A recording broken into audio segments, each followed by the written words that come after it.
గర్భం దాల్చిన తర్వాత కొంతమందికి వివిధ కారణాల వల్ల అబార్షన్ జరుగుతుంటుంది. ప్రపంచవ్యాప్తంగా ప్రతి సంవత్సరం 25 మిలియన్ల అబార్షన్స్ జరుగుతున్నాయని ఓ నివేదిక వెల్లడించింది. అయితే అబార్షన్ చేయించుకున్న తర్వాత సరైన జాగ్రత్తలు తీసుకోకపోవడం వల్ల చాలా మంది మహిళలు అనారోగ్యానికి గురవుతున్నారు. మరి అలాంటి సమయంలో ఎలాంటి జాగ్రత్తలు తీసుకోవాలి? మన దేశంలో ఉన్న చట్టం ప్రకారం గర్భం దాల్చిన తర్వాత 24 వారాల్లో అబార్షన్ చేయించుకోవచ్చు. అయితే ప్రెగ్నెన్సీ దశ ఎంత ముదిరితే పరిస్థితి అంత దిగజారిపోతుంది. కాబట్టి ఏ నిర్ణయమైనా గైనకాలజిస్టుల సూచన మేరకే తీసుకోవాలి. ఇక అబార్షన్ చేసిన తర్వాత ఒకవేళ పేషెంట్ కి బాగానే ఉంటే అదే రోజు డిశ్చార్జ్ చేస్తారు. నొప్పి తగ్గేందుకు యాంటీబయాటిక్స్ ఇస్తారు.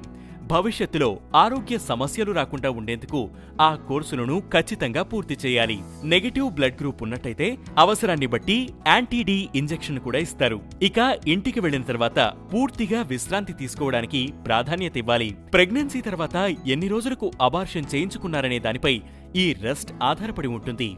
అబార్షన్ సమయంలో ఎక్కువగా రక్తస్రావం అయిన వారు ఎక్కువ కాలం విశ్రాంతి తీసుకోవాల్సి ఉంటుంది. రక్తస్రావం, నొప్పి లేదా ఇన్ఫెక్షన్, పొత్తికడుపు వద్ద నొప్పి, కళ్లు తిరగడం వంటి ఏవైనా సమస్యలు ఇబ్బంది పెడితే వెంటనే వైద్యుణ్ణి సంప్రదించాలి. ఈ సమయంలో బాధితులు మానసికంగా డిస్టర్బ్ అవుతారు కాబట్టి వారికి తగినంత ప్రశాంతత దొరికేలా చూసుకోవాలి. వారు ఎక్కువగా ఇబ్బంది పడుతుంటే సైకియాట్రిస్ట్ దగ్గరకు తీసుకువెళ్లడం మంచిది. అబార్షన్ వల్ల వచ్చే నొప్పి లేదా ఇన్ఫెక్షన్లు మరోసారి గర్భం దాల్చే సామర్థ్యాన్ని ప్రభావితం చేస్తాయి. కాబట్టి అబార్షన్ తర్వాత మీరు డాక్టర్ని సంప్రదించి నెక్స్ట్ ప్రెగ్నెన్సీని ప్లాన్ చేసుకోవడం మంచిది.